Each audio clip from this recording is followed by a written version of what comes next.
Hello and welcome to the Pod People, your number one source for all the Alita Battle Angel news. I'm Matisse, and I'm joined as always by Ben in Cleveland, and we're talking about Alita Battle Angel. It's got knives, it's got angels, and it's got sex with robots. And battle. Now that's what I call art. That's what I call art. Now, what did you guys think about Alita Battle Angel? Because I thought it was a masterpiece. Can I give a movie a 6 out of 5? Yeah, for first time ever. It's a 4.9 out of 5 from me, only because I think that Alita's eyes weren't big enough. You know, they should have stuck with their guns on that and kept those eyes big and creepy. You know, what I was really surprised about is when I was watching the trailers, I was thinking, yeah, right, there's no way I'm going to get hot for that Battle Angel. But you know what? I'll be gosh darned if that fucking Battle Angel didn't make me horny as shit. I was rock hard this entire movie. Oh, sign me up for every piece of Rule 34 there is. I was afraid we were going to have like a Pee Wee Herman scenario on our hands, man. That fucking that Battle Angel. You weren't rock hard during Pee Wee Herman? Because he sure was. Well, at the movie theater. That's what I meant. Yeah. Hey, so what are we actually talking about? We're talking about Velvet Buzzsaw. It's another art episode. Art 2. Art, hooray! Yeah, a sister episode to... Do you know the episode number? Nope. I do know that it was entitled Art, and we talked about Bucket of Blood and Murder Party. And Murder Party. Well, I think before we get into Velvet Buzzsaw, it's funny that we're mentioning a Bucket of Blood because the legendary Dick Miller did just die like 2 weeks ago. Oh, damn, I didn't even realize. Dick Miller, in one of his only leading roles in A Bucket of Blood, ancillary character in many a great film, Gremlins, The Burbs, all kinds of stuff. Damn, Rip King, man. Rip King. I think it's interesting that this episode is kind of a sequel to our art episode because it emphasizes the absurdity modern art in a lot of the same ways those movies did. But this movie is very different.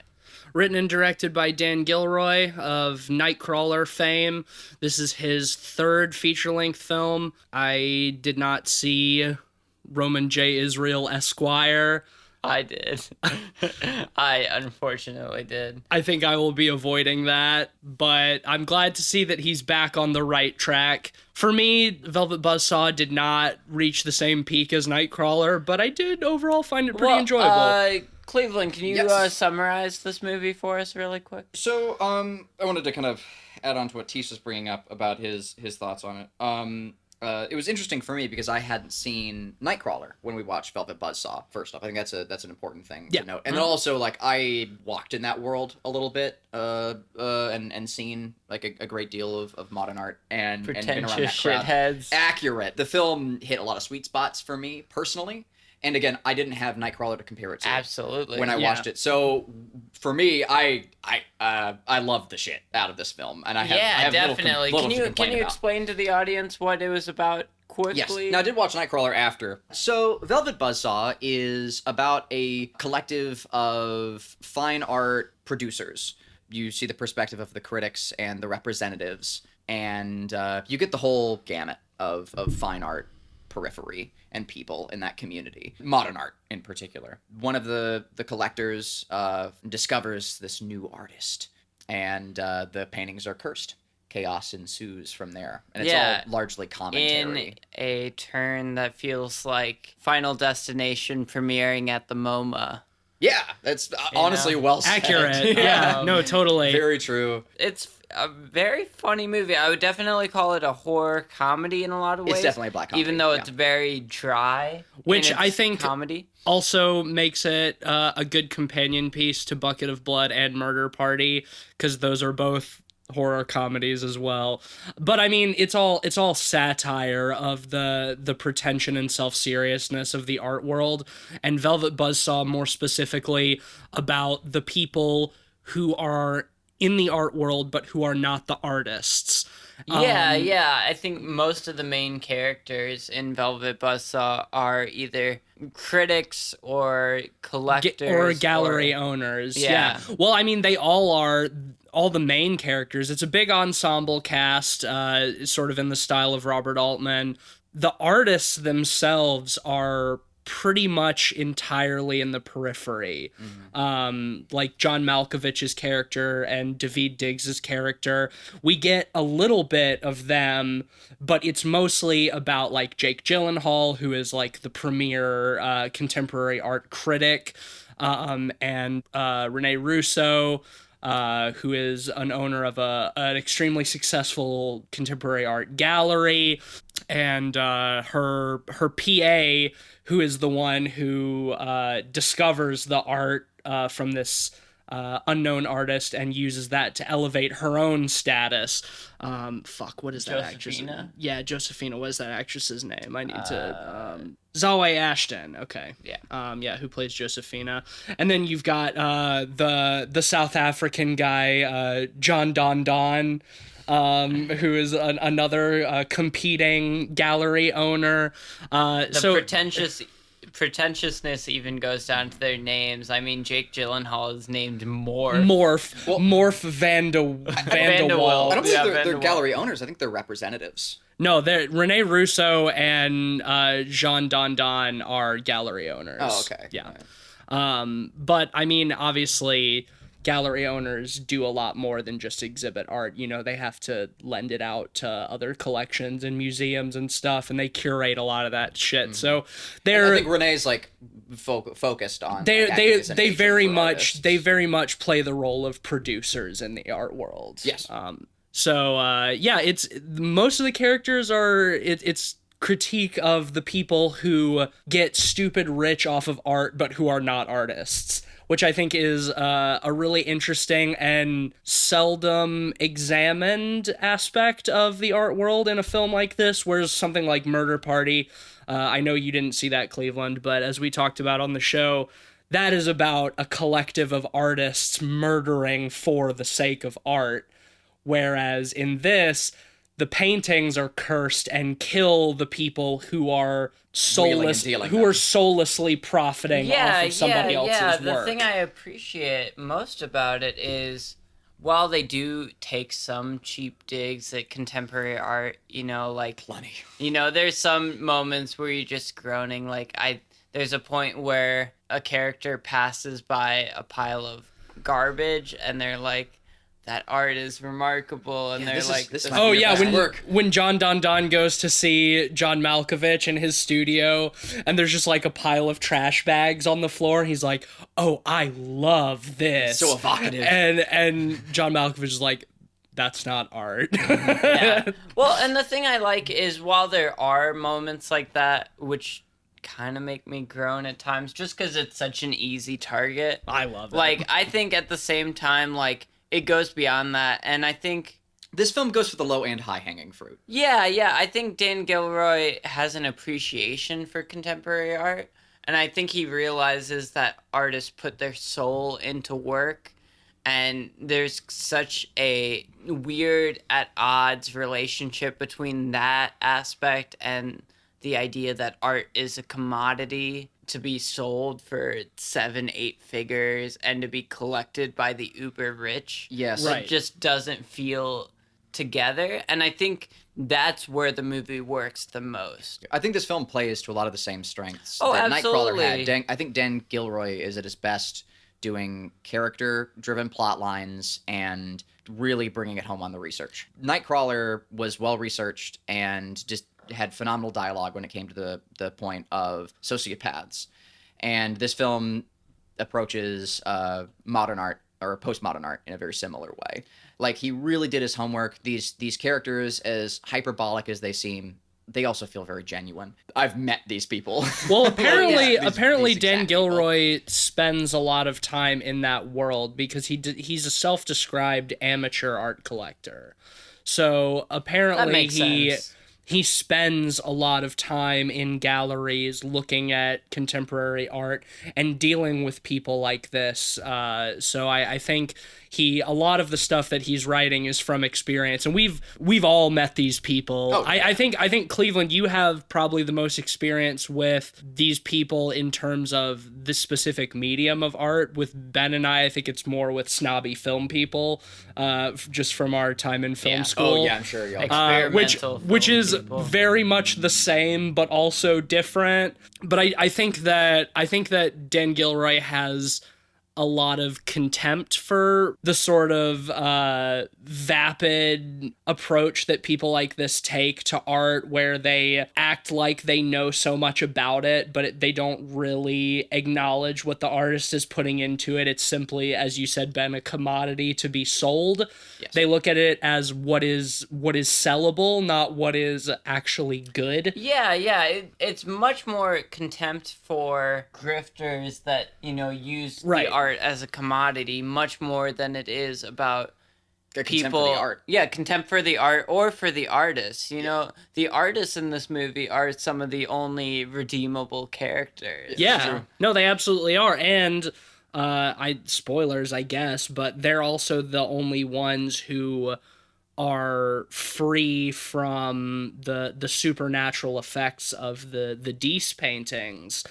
Like, you see a few times Daveed Diggs's character, who is an artist himself, enraptured at the Dees paintings, like that he can't look away. So he's hypnotized by them in the sense that he appreciates what the artist has done, but he is not trying to profit off of them. Right, and that scene in particular is really neat, where he is enraptured by the painting, because his character at that point is also at a threshold where he can enter this community and become the kind of person who produces work that is made to be a commodity. He's essentially been bought from a collective of artists who make art for the sake of art. He's like a graffiti artist. So at that moment, he is being tempted by those paintings, tempted to be slain by those paintings, but he's at the threshold. And so when he decides not to, I think that saves him from those paintings. And it's cool too, because we don't see his, like, the effects of his enrapturement. We just get shots of his face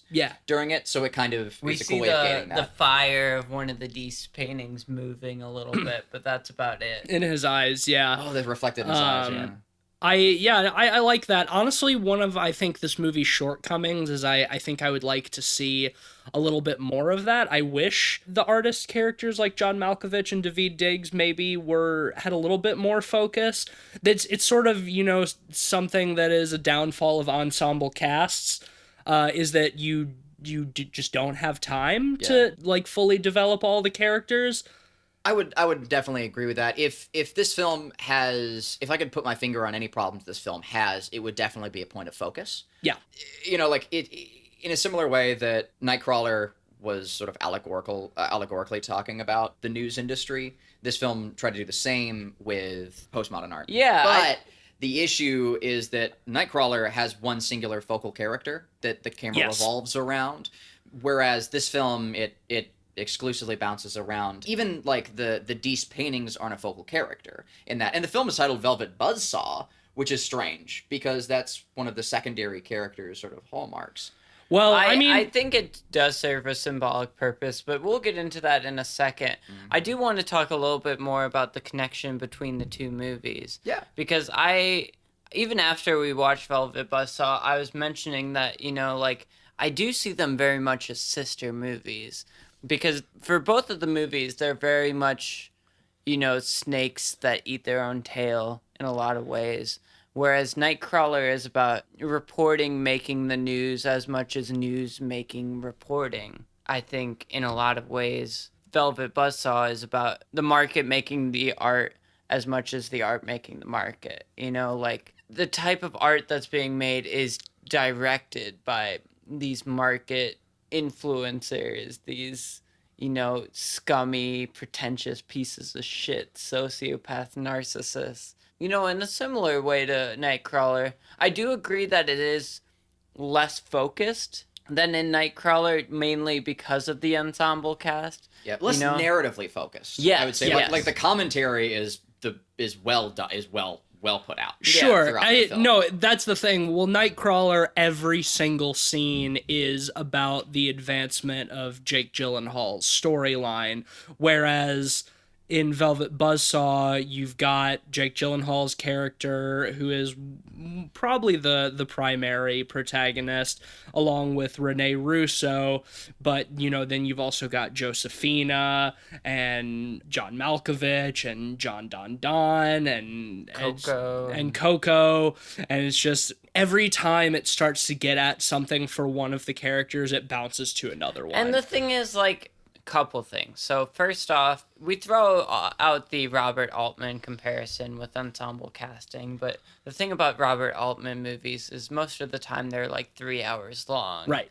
You give them, each character, plenty of time to roll out their own motivations and thorough directed storylines. That being said, I'm glad Velvet Buzzsaw was not 3 hours. Yeah, the runtime felt right. It felt a little long for me.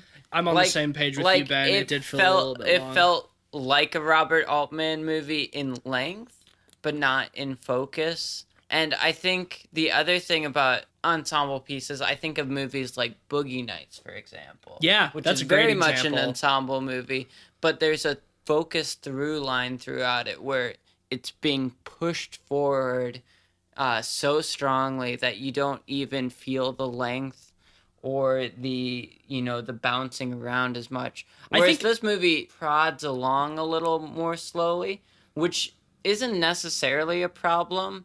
It's just that when things do ramp up, it doesn't feel as deserved, I guess. The approach to narrative is much less Western in this film. The focus is much more about the moment than it is where things are headed.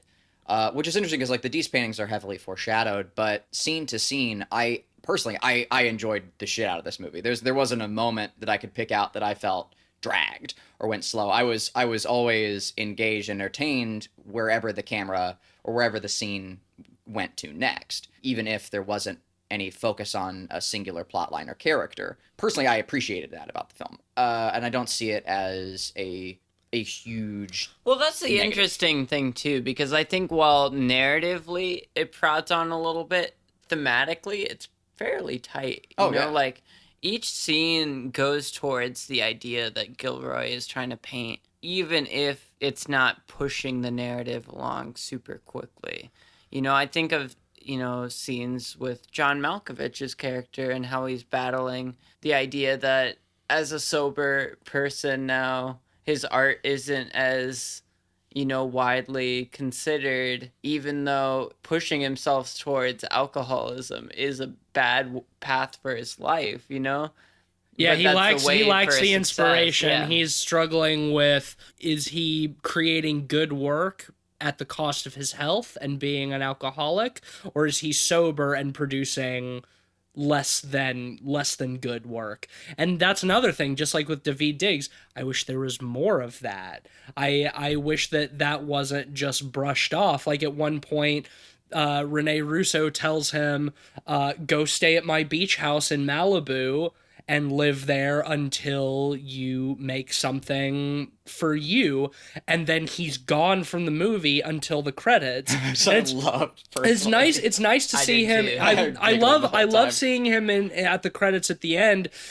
Drawing in the sand, which is then being washed away. So formless circles. So it is truly just for him. Himself, but yeah. Which I think is a lovely way to wrap up the film at the end as the credits roll. But my problem is just that between those 2 points, he's completely absent. They just brush him off. I personally, I liked that about the film. I don't think that the plot needed to focus more on the artists, because in many ways the film was commentary on how that community doesn't focus on the artists, and the art becomes, because the art is being made into commodity. I think that's a good point. I think it could have just focused more on any one of the abusers of art. Sure, Yeah. And that is a fair point, and one that I didn't really consider. But so I definitely see where you're coming from.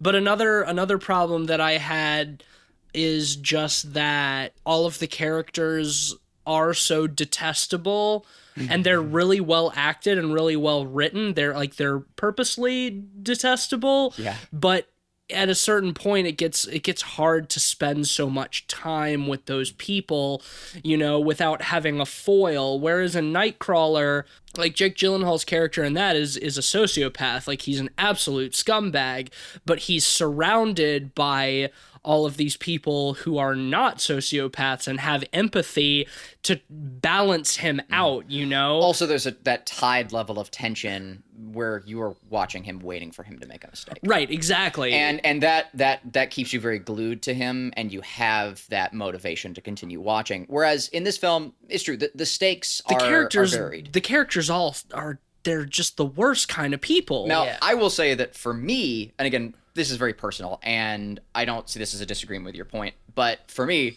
I loved hating on them, and I could have gone with even more hate. I love it. And I was just giggling through it. They're designed to be hated, and it is fun to hate them.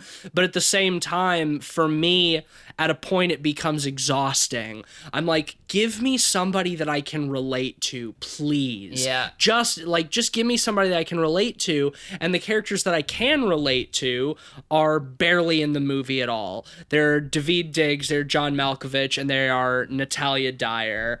And I love those characters, but they're just so infrequently seen that it's I know that is the intent. It is the intention, but it is to an extent emotionally exhausting for me to watch it. You know what it is? It's not that the film needed to focus on the artists more. It's that the film needed a straight man. Yeah. Because one of the things that Nightcrawler does have is a straight man. Rick in Nightcrawler, exactly, is the straight like man. Rick, yeah, absolutely. The whole time is presenting like the average like mentality, and this film doesn't have that, and I think that I would have liked to have seen. I think that should have been Coco in this movie. I would actually slightly disagree. I think Josefina started as that, and as the art world kind of corrupted her with Deese and turned her to shit. But it happened so quickly. That's the thing. You're absolutely right, because she starts out as Rene Russo's PA, and she's living kind of a junky apartment, where Deese dies and she finds his collection.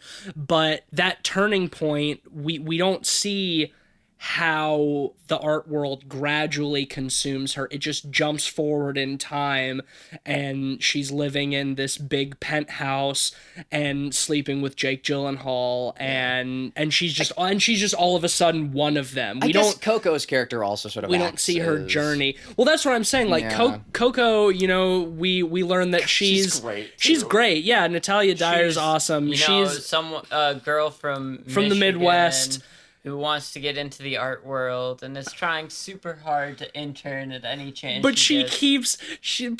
poor Coco, she keeps being the one to discover all of the bodies. And before that, she's also the person who gets abused by by her bosses as well. She has such a bad time of it. She is the straight character. She is the most relatable character in the movie, and I would love to have seen more of her. I think it would have been better to have the movie play out more from her perspective and have her be surrounded by all of these really gross, detestable characters, but have her be that through line. But instead, she's an ancillary character. Yeah, and I think in a way, the Coco character plays on the class issues in the movie the strongest.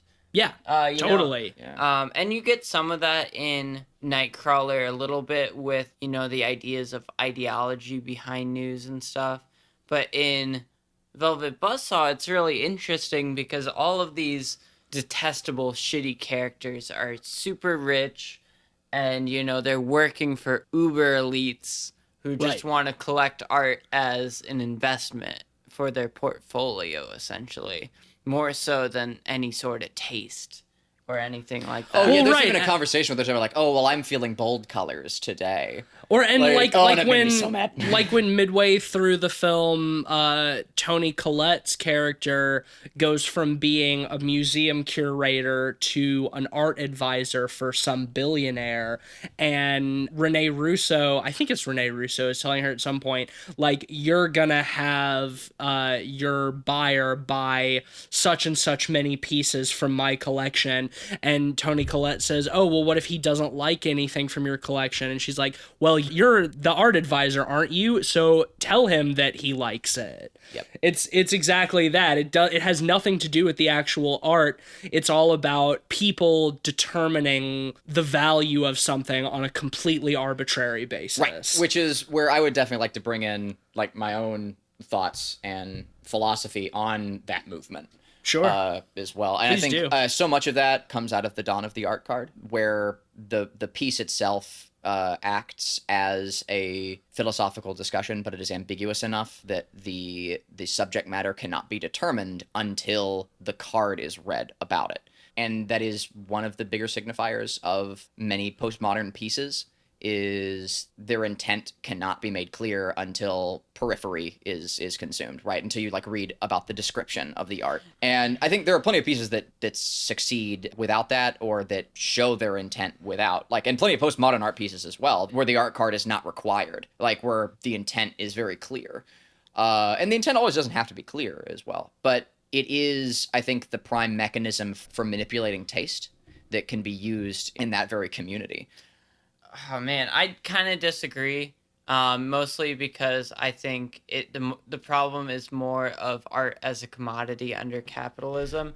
Assuming art is cynically made is kind of problematic, I think, because, you know. Well, that's what I'm not saying it's cynically made. I'm saying it's problematic because that is one of the mechanisms in which it can be utilized as a commodity. Because if it can be made to describe how you choose, if it can be like paired to what philosophy you desire, then you can use it to sell in whatever environment you choose. I think a lot of art is cynically made too. Yeah, yes. Well, but the problem I think though is assuming it's cynically made. Sure, I agree with that. You know, like a lot of artists put their soul into work, and just because some people might not think it's good, even if they have to read the art card to realize it's good, that doesn't put the value on things. You know, it's the idea of like, under capitalism, art has a price tag and is a commodity to be bought and sold is the problem. Well, I think there's also art isn't a true expression because there's a value on expression, which is really kind of fucked up. But I think there's also the problem of something being considered art or of quality just because it's hanging in a gallery or a museum. Right, because of the philosophy you've tied to it? It's because when you walk into that space, you're expecting to see art. So anything that is put before you is immediately art. It's the fucking pile of garbage bags in John Malkovich's studio. John Don Don is in his studio. He's expecting to see art, so he sees garbage bags on the floor and thinks it is art. It's that expectation of what you're being introduced to because of the space that you're in that I think. And I think that those pieces can be made like with positive intent as well. I think it's a Absolutely, it's a side effect of like that community. Like, and I just think of things like the image set on like Twitter or Instagram or whatever, where like somebody is in a contemporary art museum and they take off their glasses and set them down on the floor next to the wall, and then stand back and take pictures of people taking pictures of their glasses on the floor. It's just that those people are in that space conditioned to think that everything that they are seeing is art, because if it's in a gallery it must be right. And then how do you place a value on that? Like how do you and that comes down to like if a collector walked in there, some rich collector, and said, oh, I love those glasses on the floor, that piece is it's genius, I'll pay $5 million for it, right? Because of our art card reasons, right? Like, it's like, oh, but if you spoke to me and you saw the glasses on my face, you wouldn't offer to buy them off my face for $5 million.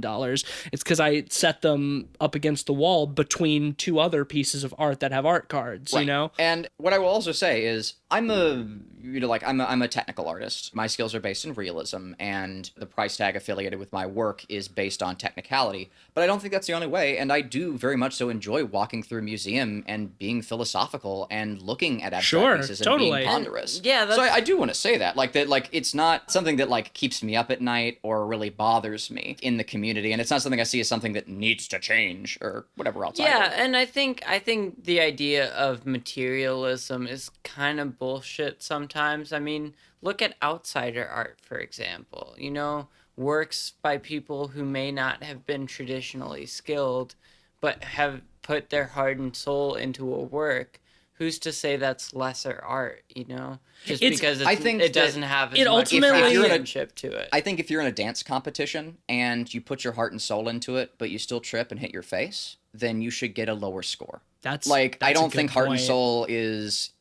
I think heart and soul is important. I think it is an important factor. The problem there is the rating aspect of it. Why does it have to be rated? Why does it have to be commodified like that? It's art. Well, I think that you're making it a commodity. That's the end thing. I think the problem there is the capitalistic environment that it has to exist in. You can't exactly. That's what I'm trying to get down to. That's the problem with capitalism. Not a problem with money in art specifically. And the funny thing is, because you have to treat... This movie plays into those capitalistic themes a lot, with Rene Russo's character. She started in the scene as a punk artist who is super anti-capitalist. Yeah, she's a punk rocker, yeah. Was her being against the snotty art world. It was the name of her old punk band, fell for it, and even David Diggs, says, you used to have some good art before you fell into the world and became self-parody. Yep. And I think that really emphasizes kind of the ideas and also on top of that, early on we see a piece called Hobo Man, which is a robotic hobo. Dressed as Uncle Sam. Which is fucking rad. The effects are dope. It looks so cool. Who throws out quips and stuff like that. And it's just I used to own my own railway. Yeah, these ideas of anti-capitalism are so strong in the art world, yet they clash so hard with the elitism and kind of the upper class snobbery. The hypocrisy of Hobo Man is a great example of that. Yeah, so much of the art in the modern art community exactly acts as commentary on or commentary against capitalism, but in of it itself is capitalistically fueled. That being said, I do there's a huge amount of hypocrisy I do wanna go back and provide a counterpoint to something you said a couple of minutes ago, Ben. I'm in full agreement about the commodification of art and putting a price tag on it being inherently an issue. That being said, I don't think rating and scoring art is necessarily a problem. Important to consider that we are on a show right now where we rate movies every single week. Sure. And but my point is that in the art world where there is so much to be consumed, whether it is literature or music or film or visual art in a museum, there's so much of it, and it's impossible to consume all of it. So you like to have people whose opinions that you respect to give you an idea of what might be for you and what might not be. Well, it's not like that. There is aggregatory taste. Not to say that it should be the gospel truth. I think this movie does a great job emphasizing that point. Yes. With Morf. Yes, Morf is the art critic character. Yes. We see in the movie, while he's having a relationship with Josephina, well, first off, he hates Hobo Man, leading to Hobo Man just being stored in a storage container. Yeah, for X reasons. Yeah. And also, on top of that, we see Josephina's ex-boyfriend. Josephina tells Morf to trash his work. Right, to go to his show and give it a bad review. And he does, and that personally affects the boyfriend. He crashes his car and goes into a coma. Right. Really showing the direct effect of putting an external value onto someone's internal expression. Absolutely. One you point- know, and I think that's kind of a bigger theme that's kind of important. But also that is not necessarily solely the fault of the person who is critiquing it. It's also on the people who listen to that person's critique and take it as the gospel truth. Any sort of critique, I think you have to take with a grain of salt. You can have critics that you listen to who you largely agree with because your tastes overlap, but just because somebody tells you that something is or is not good doesn't mean that you will or will not like it. And Morf even says as much later on when he said, I liked the dude's work, but you told me I did that for you, and look at what happened, you know? But also it's because the snobbish higher art society takes Morf's reviews as the law, so they don't even give somebody else a chance. So it's a two-sided thing. It's not, the blame is not all on the person critiquing, it's also on the people who are listening to said critique. Well, and I'll say too, as you know, as a review show, listen to our reviews, you know, listen to what we're saying, don't just skip forward towards the ratings. Well, right, and that's also why I generally say at the end of our reviews, see it or don't. You know, like, especially on stuff that we're lukewarm on or that we dislike, you know, I think we try to do our best to lay out why we don't like it or why we do, but ultimately, you as the listener, you have to make that decision for yourself. And if you think that your tastes align with ours,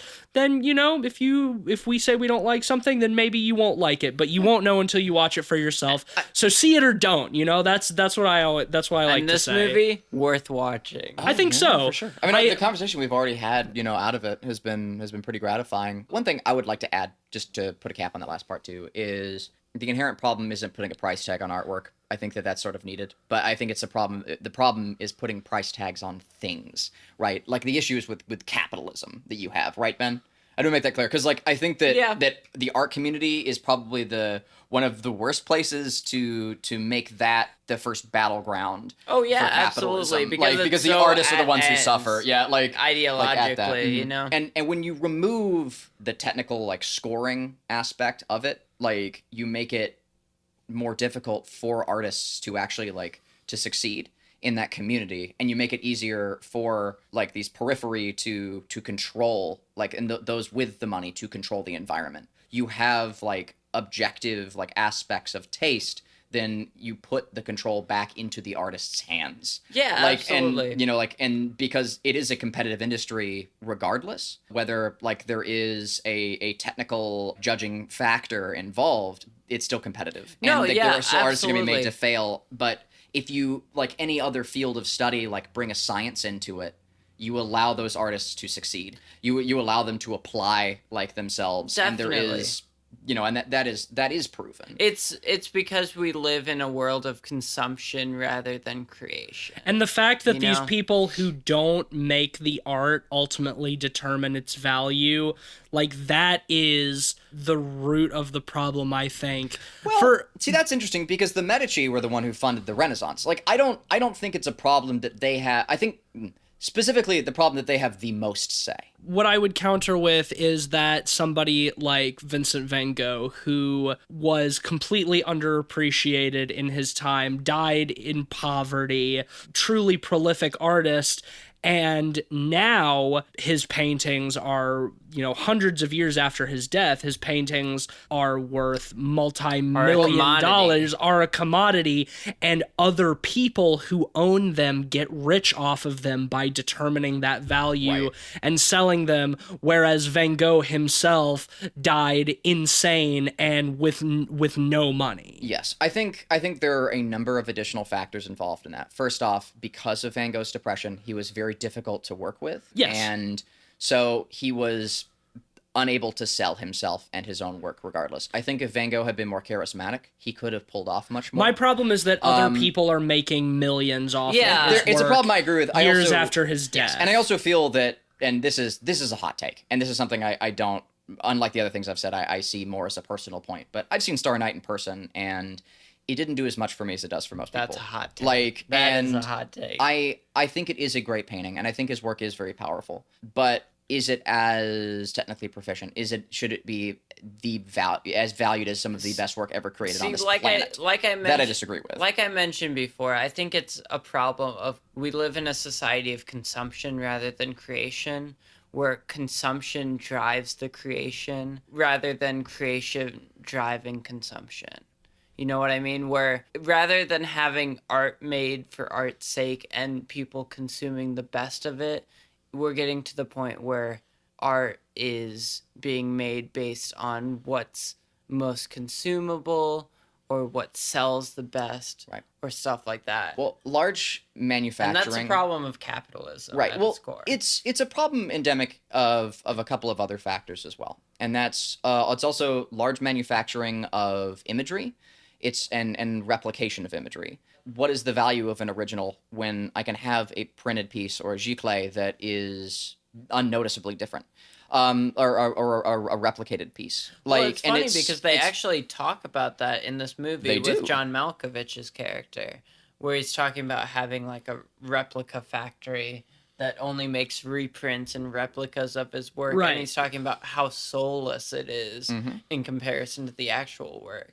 In comparison to the studio where he creates the originals. And it's absolutely. And it's something that I think about regularly. I mean, my work is almost, these days it's exclusively digital, apart from a few sketches here and there. So there is no original piece. I don't create a tangible piece of art. It is almost exclusively a replicant. There's the original Photoshop file, but that's not exactly, there's It's no more no work. different, Yeah. right, yeah, Like, you can exactly. separate the layers, cool, but like, that's it. And is that a determining factor? Does that reduce value from it? I think it might. Like, I think it does, like, to a certain degree. Like, also, its goals are different in its creation. Like, its purpose is different, and it's set to fill a different niche. Absolutely. Because, you could create your work digitally and then make a single print of it and never release the file anywhere online and have your one print of it, and that would raise its value. Or you put it out there where, people can pass it around and share it, and that diminishes the value, but being seen more, It's a very weird way to look at art in the digital age, Yeah. but And then where do you monetize it? right, like, exactly. I think rolling this back up into, directness with the movie, I think this movie does a great job emphasizing those points with Deese's work. Yeah. I think the whole idea of Deese dying and wanting all of his work burned and it becoming a commodity on the market, and as that becomes a commodity, everyone who greedily tries to make money off of it dies one after another. Exactly. Yeah. That really emphasizes that, that point. No, that was my whole point with the Van Gogh thing too. It's like you're absolutely right. Deese specified in his will that he wanted all of his art destroyed, and when Josefina goes into his apartment, he had been in the process of destroying it when he died. There are, fragments of paintings in the fireplace, and she, in a solely self-serving endeavor, takes it all and claims it. She is the new owner, and she becomes rich because of that. And I think it's really interesting because every death in this movie, every kill, is done by art. Yeah. It's all done whether by it's the paintings. The chimps in the painting pulling the guy in, or the sphere. Oh yeah, with Tony Collette. And then at the very end, Rene Russo's Velvet Buzzsaw tattoo on the back of her neck. Yeah, or even turning into a real buzzsaw, getting right? Consumed by paint, which is cool. So it's not just the Deese paintings; it's that Deese is sort of like his spirit is able to infiltrate art, right? And, and kill through it. we see multiple times that it's not just his work. Most of the time, specifically. It isn't. Yeah, like the painting of the monkeys in the gas station, or the tattoo, or the sphere, or Hobo Man, like right. or the graffiti gallery. Actually, I don't think it's ever Deese's art. Is it ever? No. Yeah. Yeah, now that you mention it, his paintings never... It's almost as It's if periphery. Interesting, yeah. Deese's work is kind of causing an uprising in that idea. You know, it's almost a work in itself of, you know, causing an upheaval against the art world. It's funny because right at the end of the movie, spoiler, we've already talked We're about well the in end. spoilers, Yeah, the only time we see Deese's work being handled without consequence is at the end of the film when a man on the street is selling Deese's art to people on the street. And for people $5. are purely going off of aesthetics of the art, Yeah. you know? Mm-hmm. It's art based down to its working class craftsmanship roots rather than, you know, these elitist, like you said, art card pretentiousness. Yeah, I Exactly. love And that that's the thing too, is like it becomes a craft again. It becomes a trade. But Like- once again, it's still the value of it is still being determined by somebody else, because we see that the hobo who has acquired all of these because he took them out of the back of the guy's truck when he crashed into the gas station. The people are like, "Oh yeah, how much for this one?" He's like, $5, and it's like guaranteed. Deese put way more than $5 worth of work into that painting. He put his own blood into that. He put it. Yeah, he was making And other people's. and other. Yeah, like he was making his paintings with blood and shit. But you know, it's the polar opposite. You've got all of these fucking like culture vultures becoming millionaires off of his art after his death, and then at the end, in the contrast, is a bum selling stuff that he literally poured his soul into for $5 a pop. You Well, know? it's interesting too, because like the value of those pieces being $5 are not as sort of up in the air. I mean, they've been burned severely as well, but again, to some people that could add value. What I found interesting, I'm not sure if I agree with it or not, is that the film, the moral aspect of Dee's character is to respect the artist's intent, and it almost holds, by way of punishment, it holds sort of the highest value over the artist's intent, which I don't always entirely agree with. The people are slaughtered because they didn't adhere to the artist's intent. They didn't destroy the paintings, which is what the artist wanted. And personally, I sort of disagree with that being the most vital aspect. I think that do too. Yeah. There's plenty of I think that artist's intent is sort of secondary to the art itself. See, I at the end of the agree day. with that, but I disagree with that being the intention behind it. I think it was more of Deese working against art as an investment commodity. You know, it's not a problem with art being bought and sold. It's art being bought and sold by a few for 7 to 8 figures. Well, but you know. Deese wanted to destroy his paintings for personal reasons that had nothing to do with capitalism here or there. Like whether they made money or not was, I think, insignificant to Deese. Deese just wanted the paintings destroyed. But I think we do see that them being sold on the street at the end kind of breaks the curse. I don't think we see it explicitly. Yeah, but a lot for so. a lot of the times, like when we see characters looking at Deese's paintings in the movie, the paintings move in some respect. That's a good point. They are animated in some respect to show that they are haunted or whatever. And at the end, when the guy's hanging them up on the fence and the person comes by and buys one for $5, we get that long, slow zoom in on one of the paintings where it is completely static and it does not move. So I think you can interpret that as the curse being Absolutely, being broken. that's how I think I you're right, took it. and That's how I took it. No, I think you're right about that, and also because the homeless guy is selling the stuff to feed himself, selling it for $5 because he knows that he's a homeless guy, and if he tries to get $50,000 for this painting, people would laugh at him. You know, he's selling on the street. He wants to eat, or he wants to go buy some drugs or some booze or whatever. You know, it's it's a survival thing, not as a means to become hyper wealthy. So the intention of the seller there is also very different. And I agree with your point on artist intent. We've talked about intent a lot on this show. That it is certainly a factor in appreciation of art, but hardly the only one. You look at films like we always bring up in this regard with stuff like The Room. We were just talking about Tommy Wiseau earlier before we started recording. Something like Troll 2.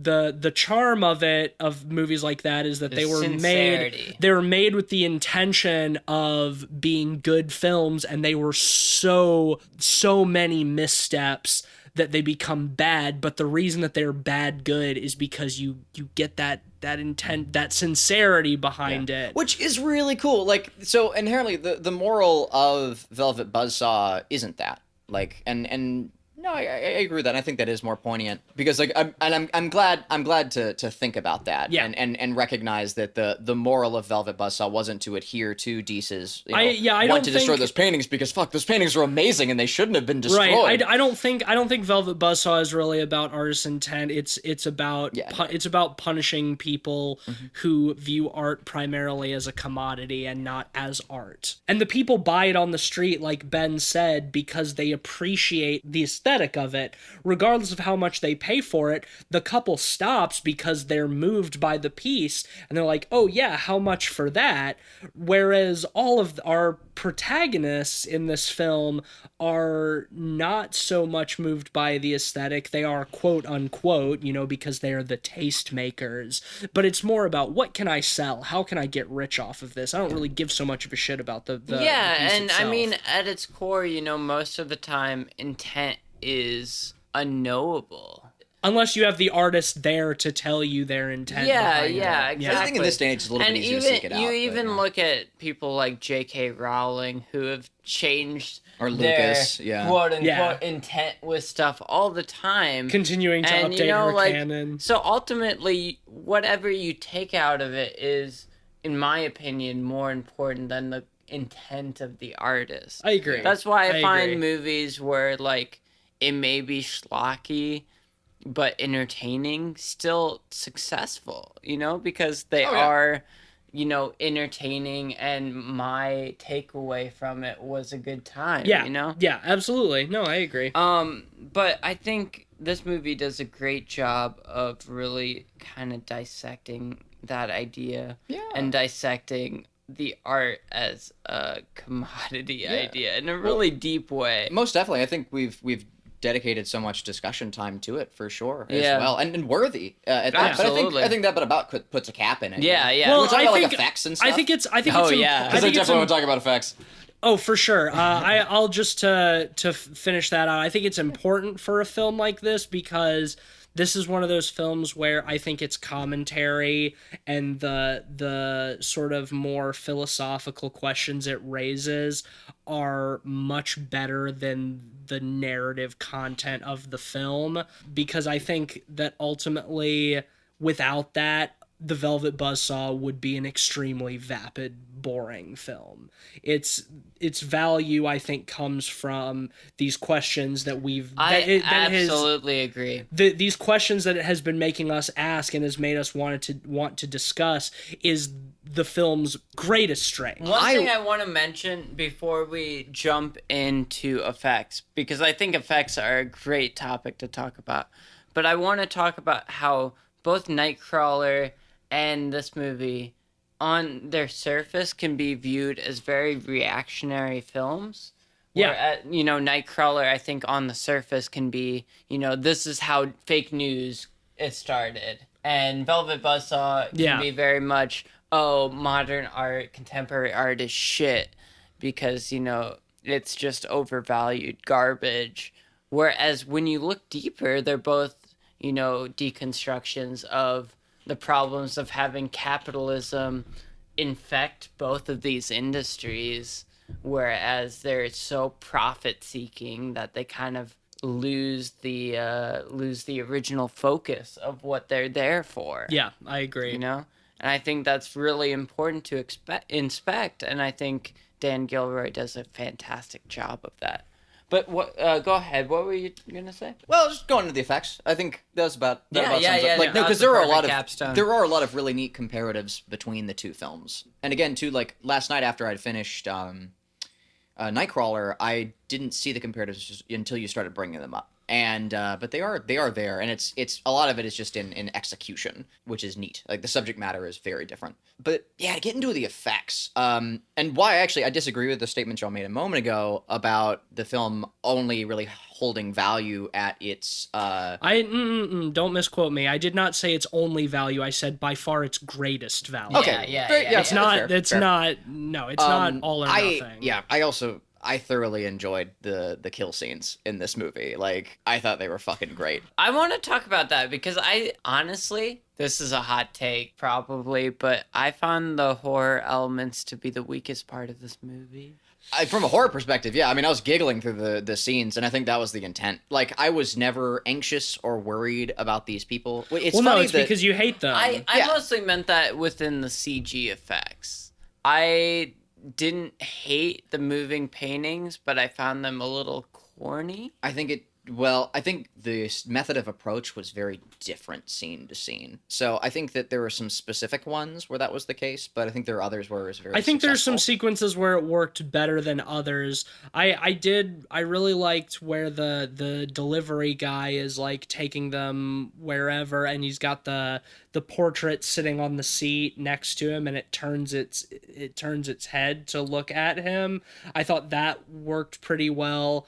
I thought the monkeys were a little goofy. There were several Really? extremely subtle ones that I thoroughly enjoyed. Like with the two children, the painting at the beginning of the cut looks impressionistic, and then by the end of it, it gains on details of realism. Yeah, and I thought that was fantastic. It's exquisite, and it's extremely well done. Yeah. Now, there's some CG that's a little weak.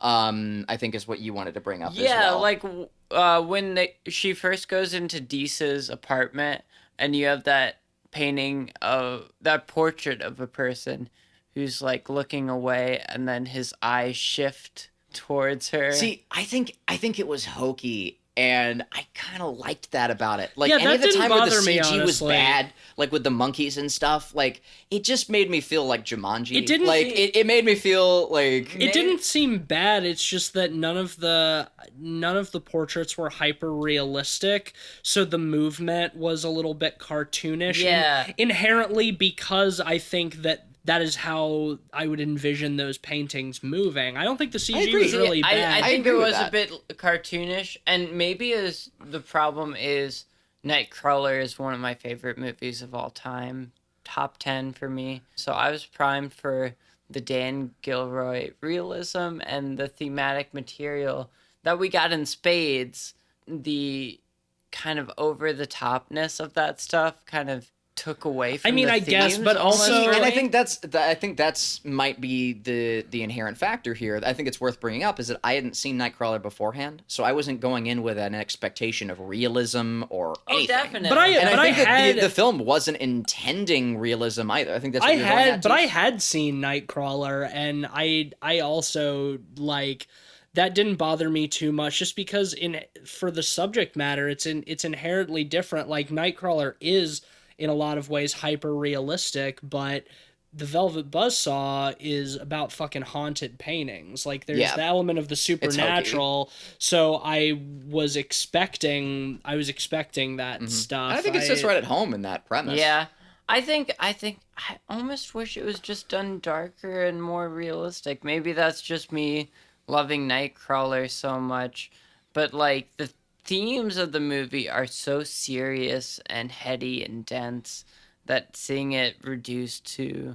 But I mean, the themes are serious if you really get into them, but also it's a very funny movie. The dialogue is very quippy, you know, like there's comedy, there's a lot of like laugh out loud moments in Velvet Buzzsaw, and I think there's some of that in Nightcrawler too, but I think it's more direct they're in just Velvet Buzzsaw. In Nightcrawler, you're giggling almost out of fear. Like in a lot of, and it's truer to like your traditional black comedy in that sense. Like it's like, oh, this is like, oh, Yeah. this is pretty iffy. Oh man, who's he gonna Thematically, stab it's a next? very good- Thematically, But, thematically, the two films share a lot, but tonally, Yeah. they're very different. And like someone's living is extremely important and serious, but in the same breath too, like when it comes to seriousness, like someone's life being at stake is much higher and more grand, which is much more the case in Nightcrawler. Like it is about violence. It's a movie about violence, and how it's depicted. it's Jake Gyllenhaal profiting off of the death, The very real. of other people, Whereas Buzzsaw, like the stakes are much lower. Like in postmodern art, like the stakes are a lot lower. Well, right. Well, and because they go out of their way to make these characters detestable, like I said. So when you see them die, it doesn't have the same gravitas as something like Nightcrawler because you want them to die. You want to see them punished. And this movie has very much the structure of, like I was saying before, Final Destination. Right. Where Yes, inevitably absolutely. a lot of these characters are going to die. You're just waiting to see how they do it, and you're kind of rooting for them to die at a certain point, which I don't mind. I don't know. It sounds like a personal preference. I think it's a personal preference. I just prefer the approach of Nightcrawler. I think my problem with the horror in this movie is that it's so secondary that when the supernatural stuff does happen, when people do die, it is tonally very different from what the rest of the movie is doing, and it's also relatively brief. Yeah, and I think if it had been more like it had been darker and more legitimate, I think it would have been even more tonally disparate too. I don't know about that. I don't know if I agree with that. I liked the hokiness at times, and I liked the quippiness and the comedy, but it did make the horror aspects stand out as kind of inconsistent, I guess, in terms of the rest of the film. So I think that was one of my problems with it. I don't have a problem with any of the scenes themselves. In fact, I like a couple of them quite a bit. Like I thought Toni Collette getting her arm ripped off in that giant mirrored sphere. It was short and sweet. Like the scene and have the blood have her blood spurting out of all of the other holes. The best part about it was the aftermath. Yes, though. Like having that her was lying so there good. and people in the museum thinking that was part of the exhibit, which just goes back to my point about anything that's in a museum is immediately art. No, that was one of my favorite parts too, and that there were like school children like walking around, and the first time that anybody thought that there was something wrong was when Coco finally showed up, and she screamed. Who knew that wasn't part of the exhibit, right? Whereas everyone else just assumed. Yeah, I thought that was great. If anything, I think that was maybe one issue I might have had with it that kind of ties in is the consequence of death in this film is varied. When Gyllenhaal's character and also who's she's covered by the graffiti. What is the Josephina? With Josephina and Morf, their deaths have little consequence to the plot. Like, and they're sort of no one reacts to their deaths. Well, like, I mean, at that movie, point, they're the loose ends. Everybody else has been killed. Which is interesting because like they're also the characters like the film put the most focus on. I kind of agree with you there. Yeah, and Gyllenhaal's she just has his neck snapped. It's not by Hobo Man. Like, and Hobo Man's awesome, but I was kind of hoping like there's gonna be a little something more with Hobo Man. I like that though. I kind of like that the characters that are the most self-important are really the most inconsequential deaths. Ultimately. That's a fun way to look at it. Yeah, that kind of sways me a little bit. I do enjoy that. They were the most self-important, and they did kind of get just chucked aside at the end. I kind of agree, and I think that from this discussion, we're all in agreement that the horror elements of the film are kind of disparate from the rest of the film. I think. I don't think that they're disparate. I think that they fit in just fine. It's fairly comedic and hokey, and I think that those sequences are comedic and hokey. I think in terms of of theme, they work super well. in terms of execution, it left some to be desired. But wouldn't for you me. wouldn't you also say, Cleveland, that like you're just saying that some of the deaths don't have consequences in that are like but then visible consequence, but wouldn't you consider events having lack of consequence being a disparate element of a narrative? Well, I did feel that way until Ben dissuaded my point on that, and I agree with Ben. Like, and so I don't feel that way anymore in the last 5 seconds. So Sure, okay. So if anything, that makes me feel even more certain because that was the one thing I had for it. But no, I think I also loved all those sequences as well. And again, that doesn't have anything to do with them being disparate or not. But I did feel like they equally provided commentary and they were comedic. I think because we're running a horror podcast, I think we all might have gone into this film expecting and wanting more horror, and those points not being met. But I think that this film supplied everything that it went out to, it intended to set out. Yeah. I think thematically it worked super well. And again, it comes down to personal preference, but I was wishing the execution was a little more serious. Mm-hmm. You know. But meanwhile, I had no problem. Yeah. with that. And I think that's just being primed by Nightcrawler being one of my favorite movies. And I think honestly, I think I wish anything. that it had not necessarily been more serious, but it had just been a little bit more of a horror film. So I think it sounds like both of y'all sort of wanted something a little bit darker. And I mean, but not even necessarily darker, because horror can be very hokey and corny. And I don't think that tonally I needed this film to be darker. I just think I needed it to be more of a horror film. Keep the hokiness, that's fine, but just make it more thematically a horror film, I think. Sprinkle in the horror elements a bit more often. Okay. Yeah, So yeah. that's Have the disparity. Have that be more of a through line. Okay. Yeah, See, that's what I'm saying. That aspect of disparity I can agree with. Yeah. I was thinking, it was like, oh well, you know, they're both kind of hokey and comedic. That's not disparate, but there is the horror element itself not necessarily existing anything other than the kill scenes. Yes. I mean, there's a little bit of it Yeah, outside of the there kill is still, scenes, like- but also like a lot, like a big plot point is that Morf is working on a book about Deese. He has the exclusive rights to write a book, and a lot of his investigation into who Deese is as a person and as an artist is very much brushed under the rug. And yeah, I guess you could say that that's Morf not caring. He's just trying to write a book and make a profit and make his money. But I think that's where a lot of the horror through line is, because yeah, the Deese's soul does have some sort of supernatural power that is possessing the paintings, and I think that's just kind of forgotten about for a lot of the movie. Yeah.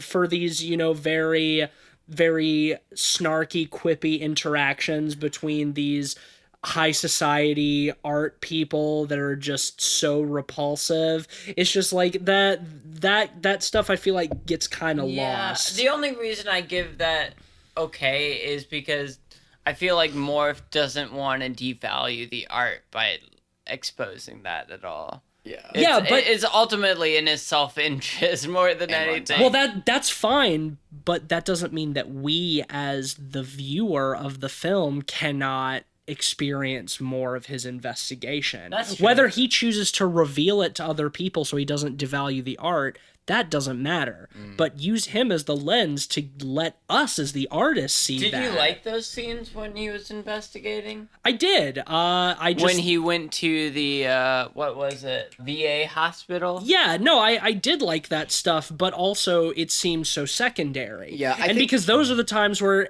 outside of the kill scenes, where it started to feel like a horror film to me. I don't know. I think that Dees was given a pretty extensive background across the board. Like we have a full understanding of his life and his motivation for creating his paintings by the end of the film. Like little is That's left. given to us in exposition dumps. I actually agree with Cleveland. I feel like all of the investigation stuff by Morph felt like exposition dumps. And that's the reason I didn't want more of it. I kind of preferred that it was done like largely in dialogue because it kept the allure. It kept Dees mysterious.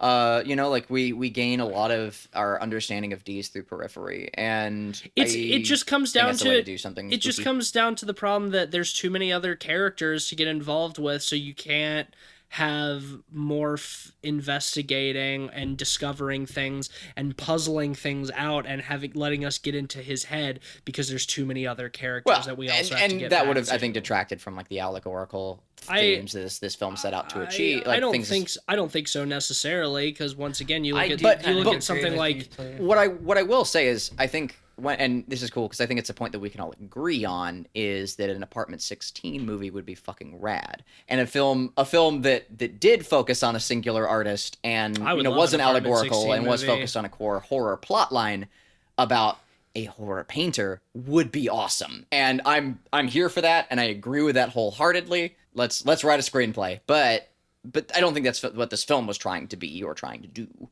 But no. I would love that. I would love to see that in a movie. But I don't think this movie was remiss for not having those things.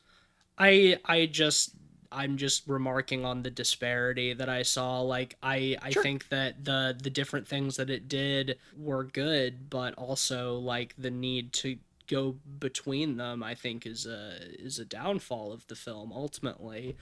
I think that, if it was going to be more of a horror film, it would detract from a lot of the commentary and the themes of the art world and art as a commodity, but then it would have been a very different film, whereas a lot of the commentary is sort of detracted by the horror stuff. And I actually agree with you, Tease. Like, I think the problem was the story wasn't driven forward enough in a lot of ways. Yeah. And I think some more of that stuff would have helped with his investigation, but the problem is, in practice, the investigation stuff were mostly exposition dumps. But that's what I'm saying.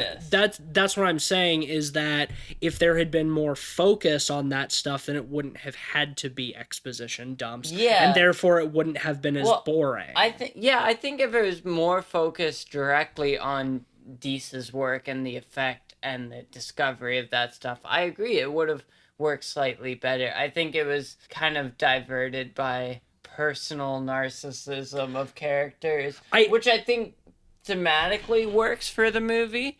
I think it plays an important part in showing the narcissism of these characters and the self-absorption, but I think it undermines some of the directness of the Deese plot line. I think ultimately, I definitely would have wanted less horror in this movie. I think it ultimately comes down to what I said earlier in the show, that I wish this film had a central character that could be the through line from beginning to end, and I think that it didn't have it, made it inconsistent at times. I actually agree. I think the movie was slightly undermined by its Altman-esque ensemble structure. Yeah. I disagree, but again, for personal reasons. I like a narrative that's more about the now and just kind of flits from character to character. Definitely. I don't mind not having as much of a through line. I like just being in the moment. And I think I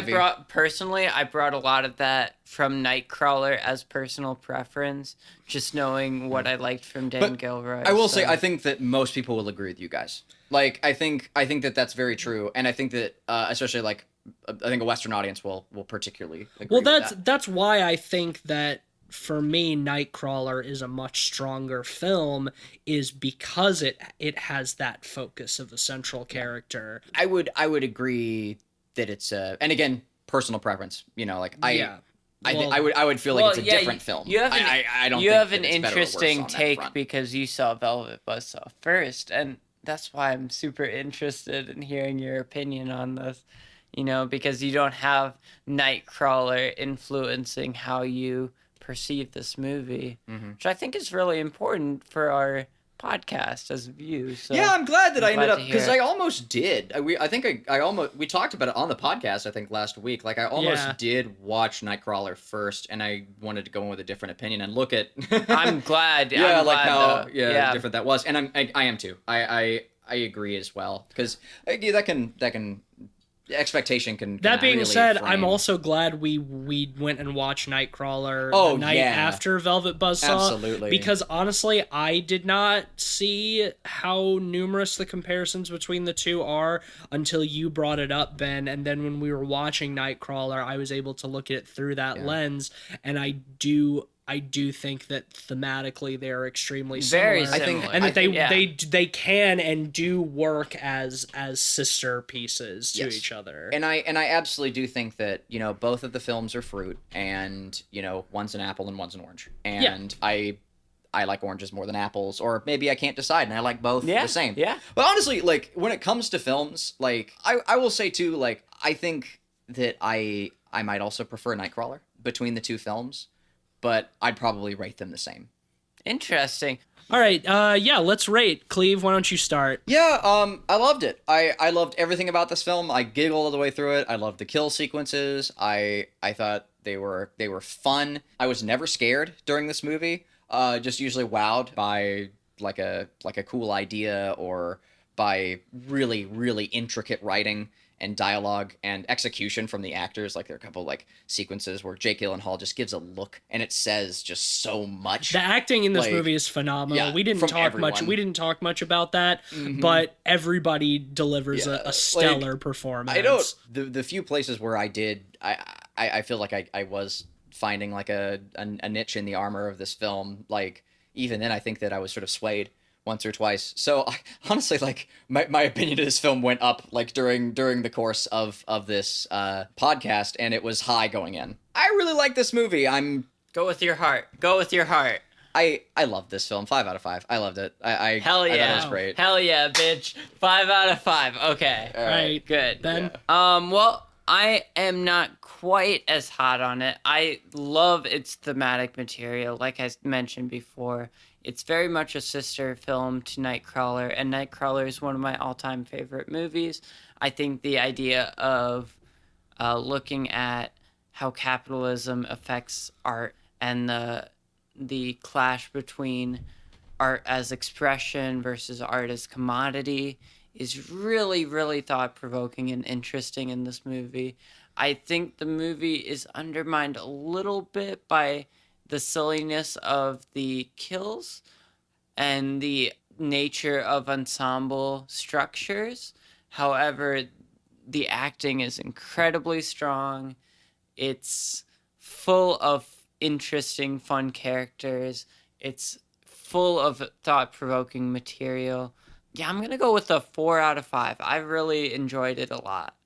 Yeah, I think a good way to sort of put a blanket over my opinions on this film is that conceptually and philosophically, I think it's really excellent.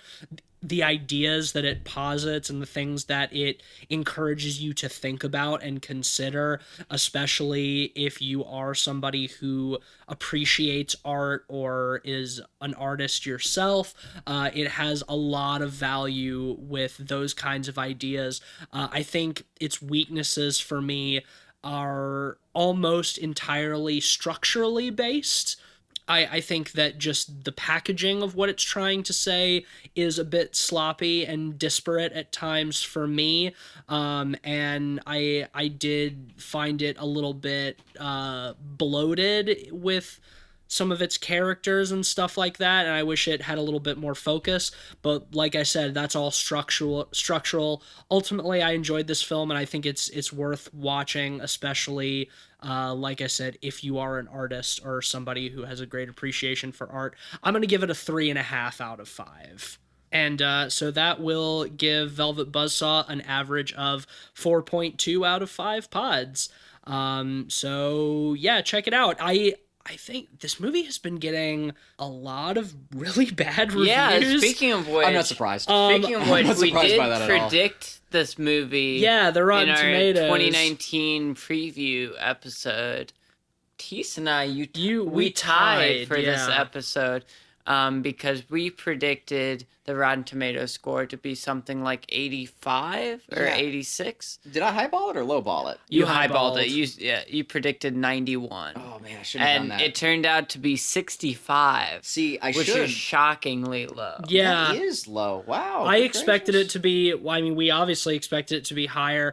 I think its average rating on Letterboxd right now is like 2.7 out of 5. A lot of the people who I follow on Letterboxd who have seen it are giving it like 2.5, which I think is harsh, and I'm wondering if that is just because of how insufferable a lot of the characters are. They're all morphs. They're all Anyone who gives morphs, yeah. This movie a shitty rating is just a morph. Well, I think I do think that if you're not used to viewing art in a critical way, that this film can be very inaccessible. Oh, just and I think it feels it can definitely feel a lot like it's talking at you rather than to you. So I actually understand why a lot of people don't like it. I disagree. I think it has a lot more value than a lot of people are giving it, but I understand where folks are coming from. I think that a lot of people will miss that the film in a lot of ways is a commentary on pretension, and they'll just see it as pretentious. Exactly. Yeah, 100%. And that would be my biggest concern on that front. Like, the movie is absolutely making fun of like the overuse of $5 words and like hyper academic totally dialogue. 100%. And I think it's so easy to read this movie, like I said before, as reactionary comment on, oh, contemporary art, modern art is shitty. These people are all pretentious. But more than that, it's about, the problem of art as commerce under capitalism. Yeah, and to me, like if someone does have a problem with the film for those reasons, I would posit that's like saying that Nightcrawler glorifies sociopaths, like it's commentary on it. Yeah. Like it's not like languishing in it for anything but the right reasons. Yeah, but I can definitely see it. And again, for I think it's just like Western audiences, like for those same points. And again, people who aren't familiar with that demographic, aren't familiar with like contemporary artists, like aren't gonna enjoy like them getting ripped apart as much as I did. Yeah, much like Nightcrawler, if you're just reading for the what, you're not gonna get as much out of it as if you're looking for the why they are like this, why the system is like this. You have to look a little bit deeper to get the point that this movie, I think, is trying to make. Yeah, and I think it makes it very well, and it's a very good absolutely. one. And we largely agree on that. But I can see why that would be missed by most people. And I'm curious too, because I haven't like looked at any review or like read into any reviews. I'm keen to now. I want to see if that is why. I would like to see why people don't like this movie that much. I'm sure it is those reasons, but maybe I'm wrong. Like maybe it's for other purposes. But I will say also about this film, like not being that horrifying of a movie. Its title is Velvet Buzzsaw. I think that there's a lot of, especially with like the name Saw, there's a lot of connotation. And I think the expectations going into this film, just off of the title, are going to be probably I guess a little bit it's darker, it's billed as a horror film, so like I don't know how much of that there is, but it is a horror film. It just does not lean on its elements of horror, I think. Yeah. But anyway, Ben, you had a new segment that you wanted to debut. Welcome to the Hot Take Zone, where I throw out a hot take and we talk about it a little bit. Can I try an intro for you? Yeah, please do. All right. You find yourself in a strange room, an academic circle. Every point you bring up is followed with a counterpoint. All you can see is disagreement. Nothing makes sense here. You have entered the Hot Take Zone. That was a good one.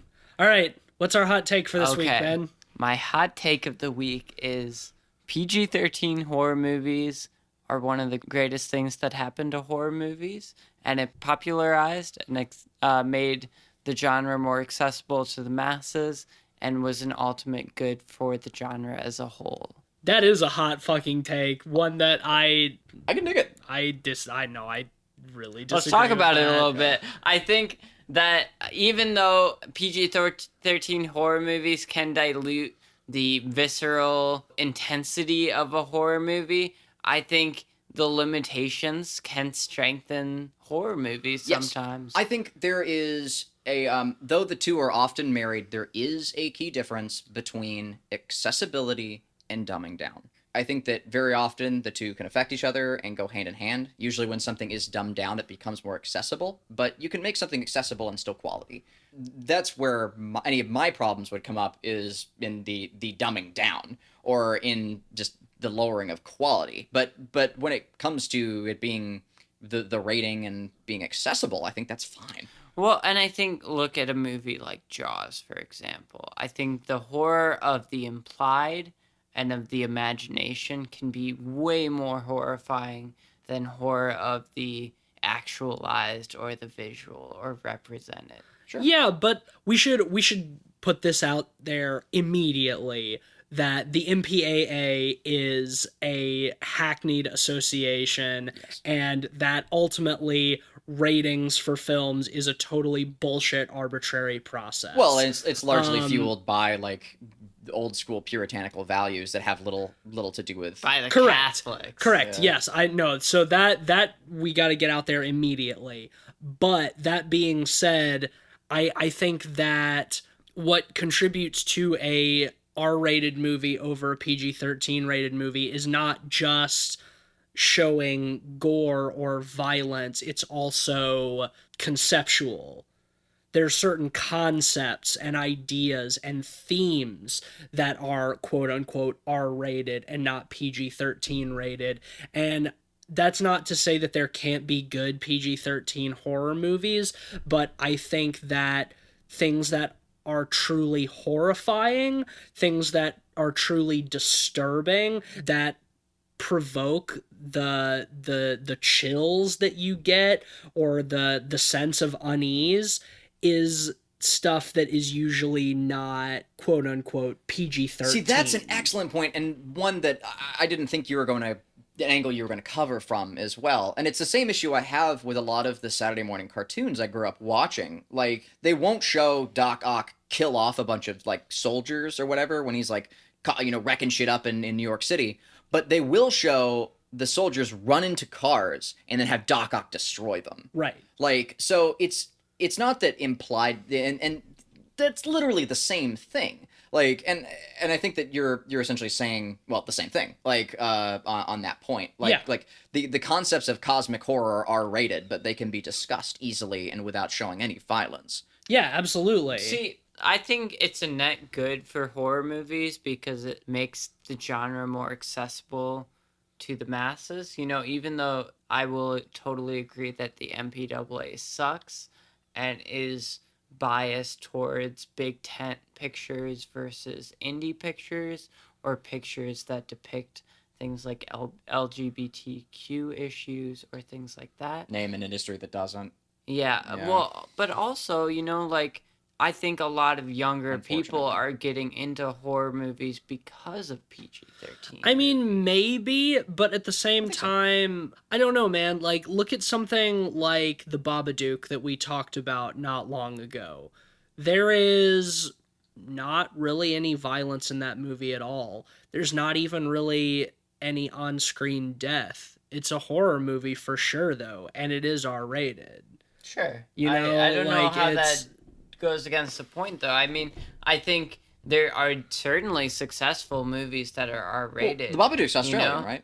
Yeah. There are so many successful R-rated horror movies. Well, you're saying that Babadook is properly rated, though, right? Sorry, I didn't mean to cut you off. Oh yeah, well no, like, I'm that. It should be rated. But R. that's what I'm saying. It has that rating not for violence or because it's inaccessible, but because it looks at themes that are mature. Right, and it exists in contrast to a lot of the other films that are rated lower that should be rated higher. Yeah, I guess Yeah, so. like, so the problem you have is with the rating itself and the system. It's not the accessibility. The thing is, though, I'm not necessarily arguing against, R-rated horror movies and the usefulness and themes of R-rated horror movies. I'm more arguing for the usefulness of PG-13 rated horror movies, getting people into the genre and introducing people as an introduction, you're saying. to or Goosebumps, idea of horror, yeah, shit like that. Like, it's good that those things exist, and existed. Yeah, even though there might not be as much quality in that rating, just because of the limitations. I don't think the limitations are always a hindrance. I think you can make good PG-13 horror movies, and on top of that, I think PG-13 horror movies are a good way to get more mainstream audiences into the genre. I suppose so, but at the same time, I don't know if that comes down so much to the ratings making them more accessible as to what parents will allow their kids to consume.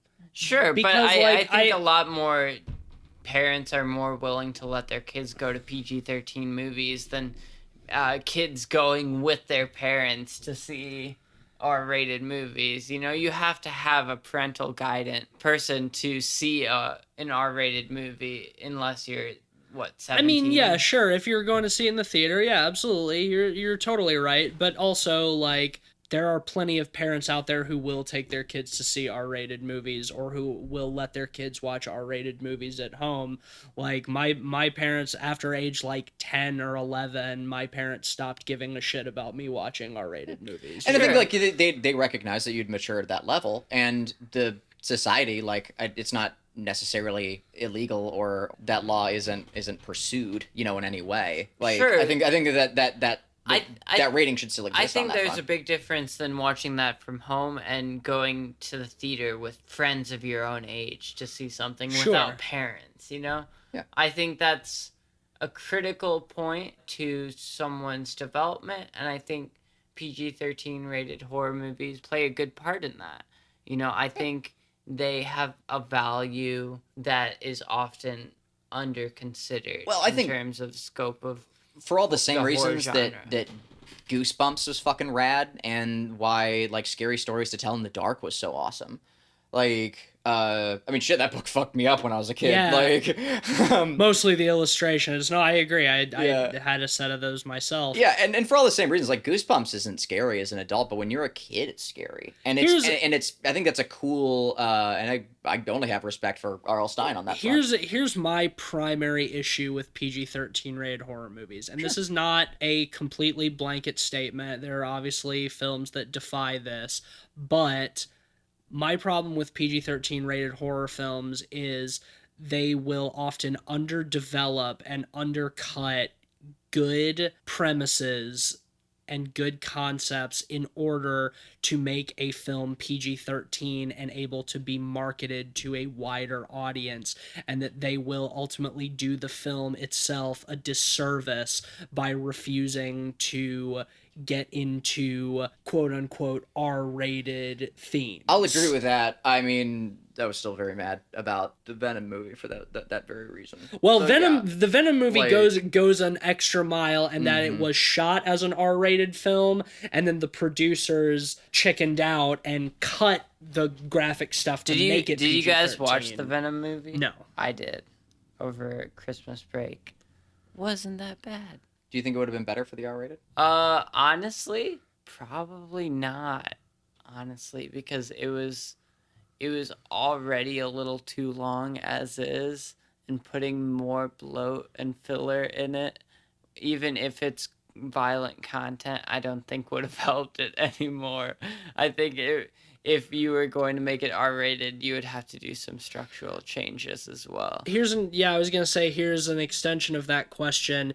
Do you think it would have been better if the R-rated stuff had been left in and fat had been trimmed elsewhere? If it didn't have a problem with runtime, but it was not afraid to explore more mature things and have graphic violence, do you think it would have been a better film? Yes, If runtime I right. do Well, think, that's what and that's the I meat think of it. that the core idea of that is a good one. You know, like the problem with PG-13 horror movies is less of them catering towards that audience and more towards they were originally trying to cater towards an R-rated audience and had to trim it down to PG-13. And or dumbed it down, which is, was my initial, But I think a lot of times if you're originally trying to cater something towards a more mass audience and not intentionally trying for an R rating, then you can make quality PG-13 movies. And I think there are a lot of quality PG-13 Well, a good rated example horror movies out there. is A Quiet Place. A Quiet Place was PG-13. I don't think it would have been made any worse by making it R-rated, and maybe I would have liked to see a little bit more violence in that film, but it is a extremely well done, solid horror film. So that is to your point. I think ultimately we should fucking do away with the rating system, and there should just be a disclaimer on the things that are in the film with no rating, and let parents decide for themselves whether their kids are mature enough to see That's that. woke as hell, dude. Content ratings. Like, I mean, I'm here for it. shit, Though, I mean, that's honestly. essentially what they used Well, to do, Content right? You used to have the warnings, guy come out, content from warnings. behind the curtain and say, "Oh, be wary, this film has spooky images in it." Well, right, and you see that, when you're watching movie trailers, when it gives the rating next to it, it'll say this is rated R for scenes of graphic violence or sexual themes or nudity or swearing. Right. Keep that stuff. Get rid of the rating and stop forbidding kids to go to movies without a parent or whatever. Have a disclaimer about what is being discussed or explored in the film, and let parents decide whether their child is mature enough to see that. On one hand, I agree with that, and I used to be super hardcore in that camp.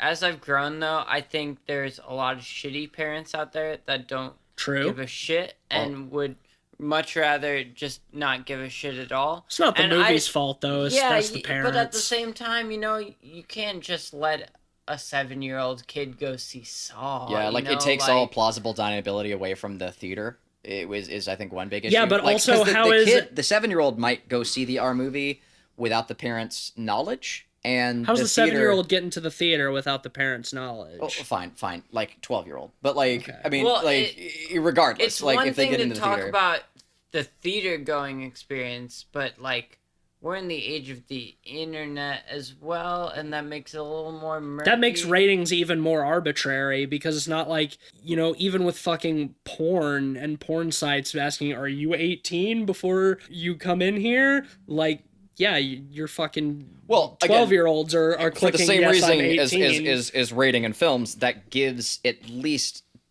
a level of due diligence and an agency and deniability from those websites. It's a and those removal. theaters. It's I a agree. removal of liability. That's all it is. It's just so people and companies don't get sued. That's ultimately the whole point of ratings, and that's why I think it's arbitrary, especially in the digital age where kids can go online and find literally anything they want to, and their parents don't know it. And it's all it is a removal of liability. Yeah, I agree, but I almost think that removing that creates a sort of Wild West mentality. Agreed. Where, in a capitalistic society, you're just pushing for as many people seeing your content as possible. Like with the internet, there's still regardless. there's still means to Sure. to block like graphic material. Like there's still the net nannies and all the other things. Like sure, like we were kids, like we found proxies and ways to get around those things, but like you still, at least like there's still some gating involved, and it is, you are putting a framework around those things from those kids' perspective, whether they can get past it or not, that says, hey, maybe you're too, like you're too young to see this stuff yet. The initial, and then the parent can decide. Yeah, but the initial question that we are asking is not whether these things are necessary, but whether they are good and whether they help the art itself because of such and such. And I'm not disagreeing that removing that stuff creates a Wild West mentality, especially on the internet. I'm not disagreeing that it's necessary to remove that liability, that, yeah, you have to click that you are 18 before you enter certain porn sites. I'm not saying that there's not reason for that. I'm just saying that I personally believe that it is arbitrary. Yeah. That's my point. Yeah, I mean, it is arbitrary. That's my response to the question. I don't think it's good. I think it's arbitrary. The one other point I'd like to make is, the original rating system came in a response to the Hays Code, which was just straight up censorship of movies. Yes. And I'd much rather have a rating system than censorship. 100%. And that's a kind of flimsy argument, because there's no way we'd have censorship today. And I say this now, fucking fingers crossed, knocking on all the wood. But, like... That was audio poison, but... Yeah, knocking on all of the wood. Figuratively. And literally... Yes, it's much better. If it's a rating system or straight up censorship, I will take the rating system 100% of the time. Also, because now I'm an adult and I can consume whatever media I want and it doesn't fucking matter. Those kids can't get in to see those R-rated movies. Fuck them. I can, and I'll laugh as I walk past them into the theater. If the kid really wants to go out and see them, they still can. If Right. the kid really wants to, like, he can get his fucking cousin or whatever, or they can just pirate them. Like, there's plenty of ways, like, for those kids to still see those movies, but at least there's a gating. When we were okay. when we were 16, if we wanted to see an R-rated movie, we would just drive down to Gulf Shores, because the theater at the Tanger Outlet Center didn't ID people. It was the only one in Baldwin County, and so we would have to drive all the way to Gulf Shores. But yeah, if we wanted to see an R-rated movie, it's like, all right, yeah, I guess we're going to the Tanger, because they don't ID. So I think like that those arbitrary qualities don't diminish it, though. I think if anything, that makes it more valid. It only diminishes it when the films are being made with the express goal of being accessible to kids. I think the production side of it, but the rating aspect of it, I think but that is not something that would even be thought about if the rating system didn't exist. That's my point. Is that film productions consider the rating that they're going to get as they're making the film. And some films will just say, you know what, this is for mature adult audiences. We don't care. This is going to be an R-rated movie. Others will be like, well, we have this idea where we could make it really mature and adult, but I want to make more off of ticket sales, so we're going to make it PG-13 I don't know to sell if I it to agree kids. with that at the same time, though, because I think all movies, regardless of rating systems, take their audience into consideration in the making of it. A lot of times they are trying to get as big of an audience as possible. But also a lot of times those decisions are made by the studio that's funding the film, not by the artists who are making it. Yeah, but the thing is, I don't think all horror movies need to be mature, serious, visceral, intense things, Like, this is a genre that is equally... Yeah, but also... Hellraiser as it is Gremlins. Yeah, sure, but also kids are scared by different things than adults are. It's all just about who you're trying to scare. I think if you're making a horror film that is not just a comedy horror film, if you're making a horror film, your goal should be to scare people. But are you trying to scare kids? Or are you trying to scare adults? Well, here's the thing, though. There's a demographic of people that exist between the two. Correct. And at the same time, I don't 100% know if I buy the distinction, because I'm going to give you a quick anecdote. When I was in elementary school, it was around the time The Ring came out, the Gore Verbinski remake. And my only experience of the movie was kids who had told me about the plot secondhand, and it was so much more horrifying hearing about it secondhand through others and through the retelling of it from others than it was actually seeing it years on later. Yeah, sure. And I think the idea that these horrors don't need to be directly oriented at adults, this needs to be only adult content, like, I think if it's a good horror movie, there's a universality to it, You know, there doesn't need to be mature themes for it to be a legitimately horrifying Sure, but movie. what made it horrifying to you as a kid hearing it secondhand? That was your imagination, right? Because you hadn't seen it firsthand, so you were imagining what people are telling you. And as we say all the time on the podcast, what you can imagine is almost always more horrifying than what somebody can show you. So it's just like what I've mentioned on the show before is that when I was a kid, the fucking theatrical trailer for Alien vs. Predator gave me nightmares because I saw something and my imagination filled in the rest and it was horrifying. Yeah, spots and for I X-Files find and when I I was a kid. finally Yeah. and I finally see the movie and it's dog shit. But that doesn't mean that it didn't scare me as a kid because it allowed my imagination to run wild with it. And your imagination is always going to scare you more than what somebody can show you, I think. Yeah, and I agree. I don't think that it goes against the point I was trying to make, though. I think the reason that works is because the horror isn't strictly adult content, but it is a universal type of horror that works even in the imagination of a kid, you know? A kid doesn't have to bring in baggage of understanding social relationships, you know, in the same way that sometimes more complex horror movies require of you. You know, like, I don't think you could show a kid the Babadook and have him understand the idea of parenthood in the same way. Right, but that's also why the Babadook is not made as a movie to scare kids. It's to scare adults. That's my point exactly.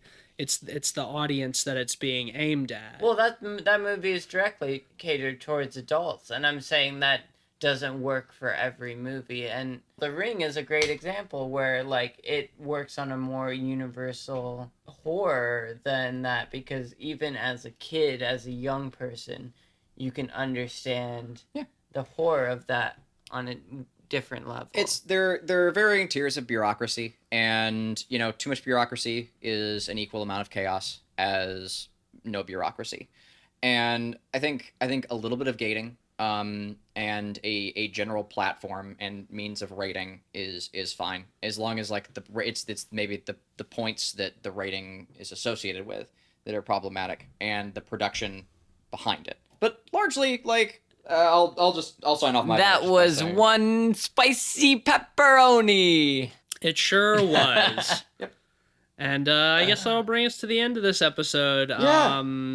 Next week is it time for Happy Death Day? Yeah. All right. I gotta watch the old one. Well, we all do. None of us. Word. Yeah. New to all of us. Yeah, so Happy Death Day to You is coming out, or maybe is already out by the time we release this episode. Yeah, it looks pretty alright. I'm kind of keen on it. So we're going to watch the first one, because none of us have seen it, and then we're going to go see the second one, and we're going to talk about them like we do. Which is interesting, yeah, because I had no interest in the first one, but the second one actually looks fun. Yeah, I don't know. We'll see. They might both be crap. I Who's have to say? zero expectations, but yeah, I guess we'll find out. Tune in next week. If you like the show and you want to support us, take a few quick seconds out of your day to leave us a nice rating and review on Apple Podcasts. Hit those 5 stars, help us move up in the numbers, or wherever you get your podcast. If you can rate them, do the thing, and we love and appreciate you.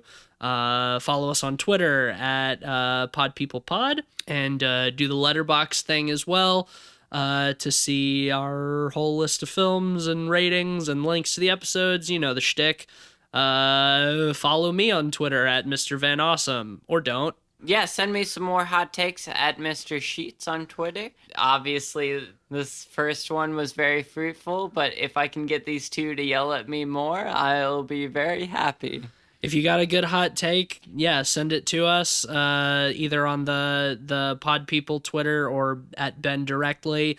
And if you got a good one, you might hear your hot take on the show. I'm occasionally tweeting for Light Arc Studios, actually tweeting for them again. Yeah! I did 3 tweets this week. 3 whole tweets, guys. So Tweeting for Light them? Arc Studio. You mean for us? Yeah, it's an us. It's just our studio. Like, it's not there are no shareholders we have to be beholden to. I just tweet. But anyway, you can also find me on my arts on my art station under Cleveland Mosier or Iron Prism, and apart from that, Google me, see what turns up. I don't even know. Yeah, go check out Cleveland's art and then tweet at us what you think it's worth. Yeah, do that. I'll love that. Tweet at us the value of Cleveland's artwork. Yeah, Tweet. if it's, and you know what? No wrong answers. If it's 1 taquito, if it's 4 schmeckles, if it's 12 bits, you name it. Do your best interpretation as Morph and give us a very pretentious critique. Oh my god, please do that. Of Yes. Cleveland's art. Sometimes you just gotta morph a boy. All right, well, we are the Pod People. Thank you, as always, for listening. Tune back next week for our happy death day and yours. Until next time, stay out of the art galleries. Have a good evening, y'all.